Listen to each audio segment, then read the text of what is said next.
Morning, everyone. Good morning, everyone. It's me, Daniel, with VintageMagic.com. Today is our first ever Motivation Mondays. So everybody stop what you're doing, pull over on the side of the road, and I want you to just enjoy the calm breeze. You guys enjoying your summer? This is a very nice summer, by the way. This is a nice cup of coffee. No Diet Coke in the morning, everybody. Always stick with coffee. What do I like to drink for coffee? I've been asked. I like to drink all kinds of coffee all over the world, but preferably Casio Cielo, Starbucks. Casio Cielo. They only sell that at a certain time during the season. I think it's like the beginning of the year. I'm gonna have to check that out. But Casio Cielo. All right. So let's talk about the first Motivation Monday. Today is going to be the inaugural edition.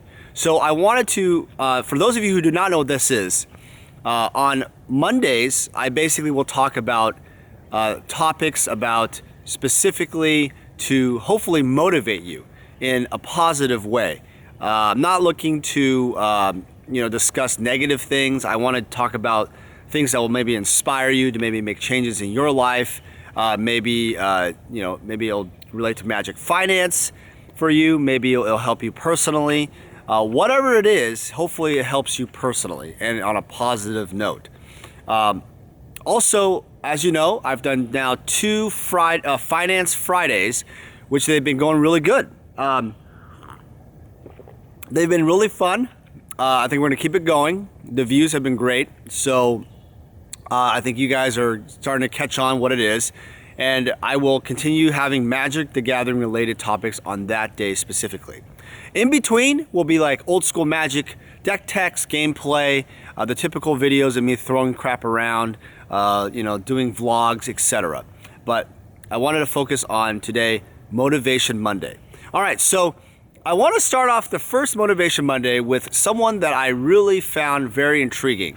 And he's actually a brother from another mother in some weird way, right? He's not related to me, but his name is Dan Lok, L-O-K. And he is an entrepreneur in Canada. I've never met the guy. I think he lives in Vancouver, Canada. And he has some incredible videos.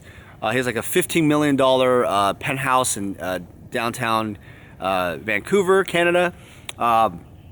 He drives around in a series called Boss in the Bentley, but it's not really his flashiness that really intrigues me.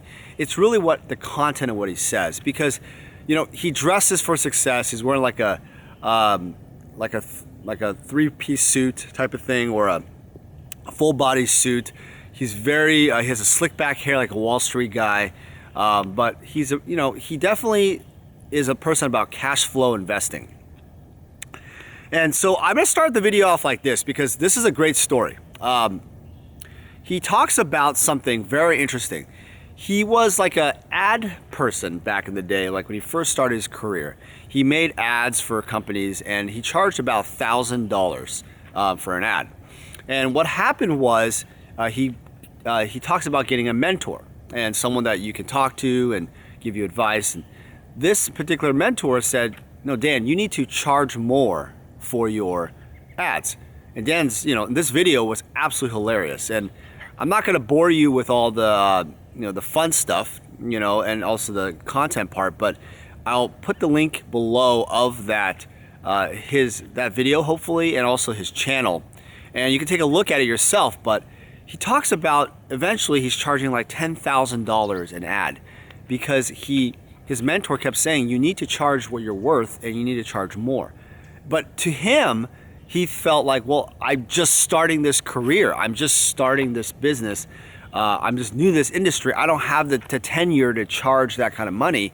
Are you crazy? Are you fucking insane? And this guy, by the way, swears all the time. He's very genuine, kind of crazy in his antics, very fun. But the points he makes are very, very good.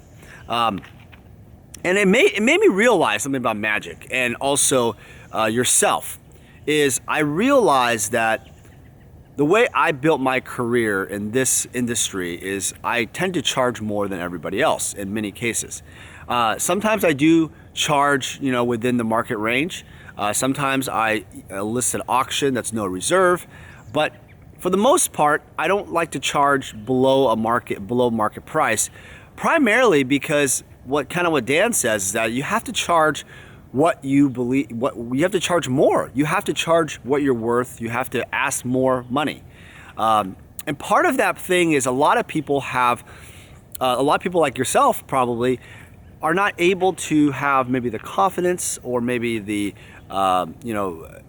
just you don't have the belief that you are worth more as a person, and you can ask more from your boss or ask more from others.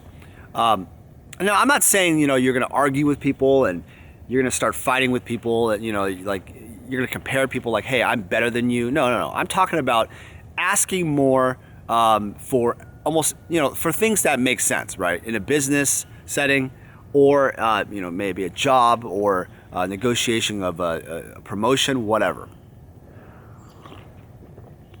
I think you guys can relate to this. Like oftentimes in corporate America, right? Depending on what kind of job you're in, you may have been there for a while, you may have just started. And there's a timing involved. Like let's say you work for someone else and you're not like a manager, you're not the boss, but ultimately you work for someone else. And you need to understand that there's a few different types of jobs out there. The first type of job is like, if you're working at like McDonald's or Walmart, or if you're a FedEx driver, or etc., you basically are capped at a certain level. Sometimes they're unionized, sometimes they're not unionized. So certain grocery stores are unionized, certain labor workers are unionized. So you have a tiered scale of what you make. So negotiation and also asking more for what you're worth doesn't actually apply fully there, because you can't really ask for more if they require X amount of hours and time that you put into it. And later on, I'll talk more, like maybe on a Finance Friday, about kind of what Dan Locke does about kind of different kind of incomes and such. But today's is more about like, how do you, when you're at a job, how do you ask for more? Now, I will say, in this particular case, one way that I used to work in a grocery store back in the day, and I didn't make very much money. I was a courtesy clerk. I bagged groceries, made like $5 an hour or something back in the day, $5.50. I thought a 25-cent, 10-cent raise was a lot. And I think one thing that you can do is to try to get promoted. And obviously when you get promoted, you make more money and you get more respect from your colleagues and your manager, and then you get promoted to other jobs. And so instead of asking for more, it's more about your work ethic and also performance. They look at your performance overall, and are you promotable? Are you trainable? Are you someone that they can, put you to a new position and people will respect you? So that's kind of like the idea of asking for more by your actions, by your performance. And if you are working at a position at someone else's job, it may be a restaurant industry, it's fast-paced, or hotel, it doesn't really matter what you do. You have to understand that your actions directly correlate to your performance, and in return, they represent your kind of like your track record effectively in that company, and also potentially future companies.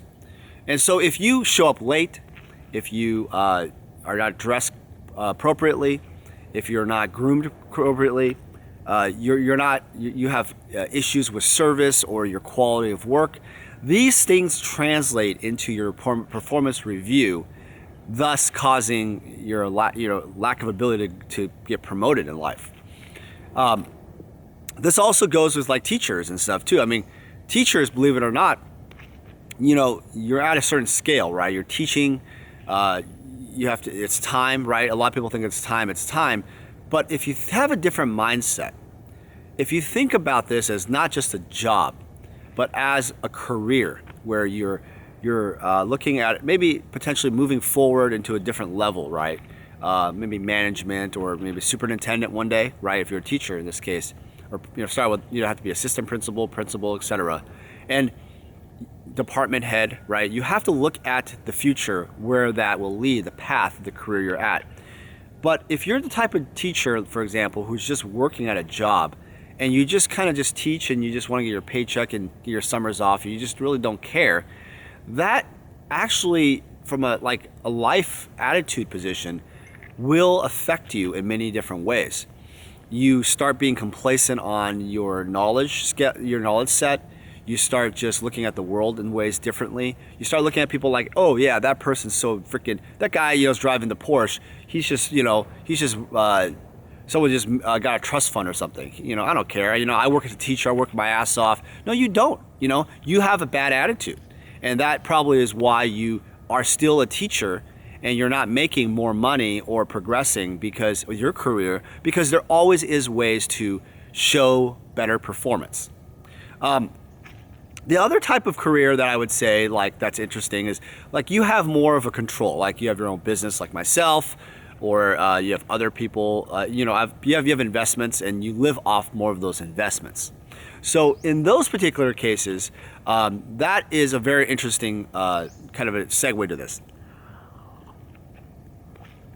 This kind of an industry has a couple of different things. You have sales, or service industry, and product driven, or both.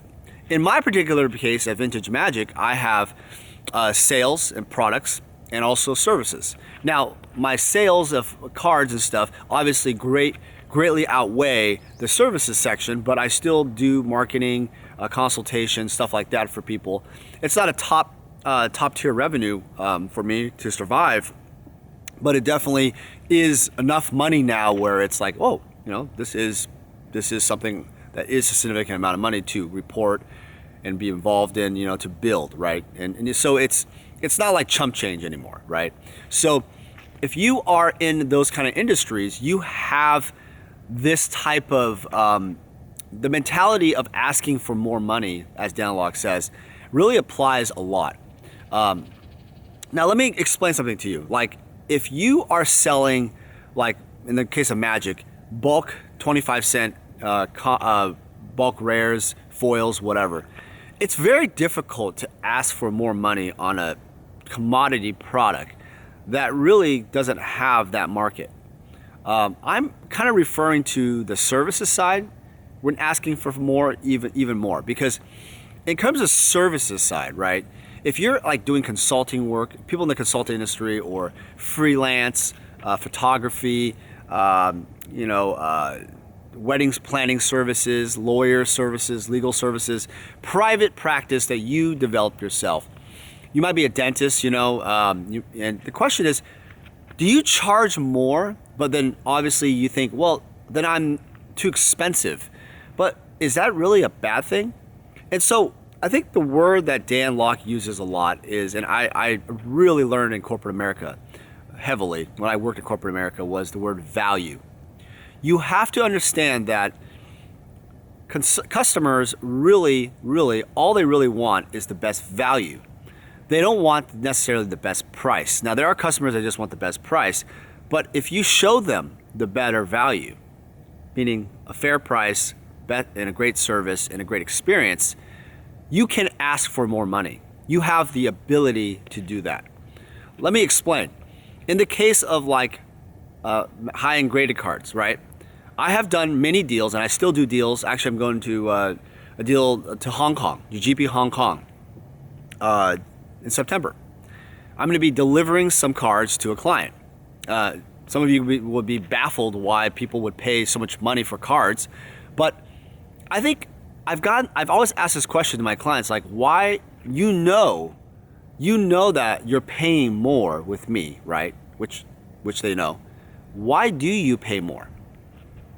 And they look at me like, well, Dan, honestly, I think you just provide a better service. That's it. You provide a white glove service. You're personable. You communicate with me. You give me the information that I need.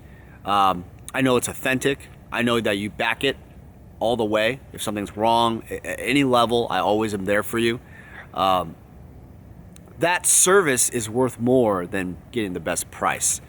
That value to them as a customer is better than dealing with someone you just shop online, click on eBay, maybe it's real, maybe it's not. yada yada yada, right? But I don't know if some of the people out there understand that.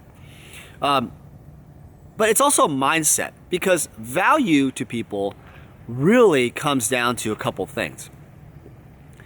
It's a self-belief that, first off, you are worth more, and you can ask for more. You have to be able to ask the customer for more, but you also need to paint the picture that this product or service you're selling is more, right? It is a better value to the value. And I'm not talking about hard sell. I'm not talking like, when I do these, when I sell cards and stuff, I don't say, hey, buy this card, buy this card, buy this card, honestly, like, beginning of my career, I may have made those dumb mistakes. But if you're doing that kind of thing, you're not showing any value. You're basically an order taker at a restaurant type of situation, right? You're basically back to the employee who basically works at a company who's taking orders, right? And working for someone else. You have to start changing the mindset. Like, no, I'm going to present a compelling argument or a compelling type of relationship with this client, and then see what the client needs. Follow what the client needs. I hope you guys really took something from this video. It's hard because this video has so much more to it that can go. But I wanted you guys to just take this message today while you're driving, maybe drinking your coffee, whatever. And I hope you guys look back at yourselves and whatever you guys do in your careers. I'll do a follow-up video also, but make sure you ask for more. Ask for more, more for, maybe more money, maybe more, just more of a better treatment, whatever you do, make sure you don't devalue yourself, and, you only have one life to live, right? You have to ask for more in life, and ask for more from your employer and everybody else. So, all right, guys, thanks for watching the first Motivation Monday. We'll talk to you guys later this week. Take care.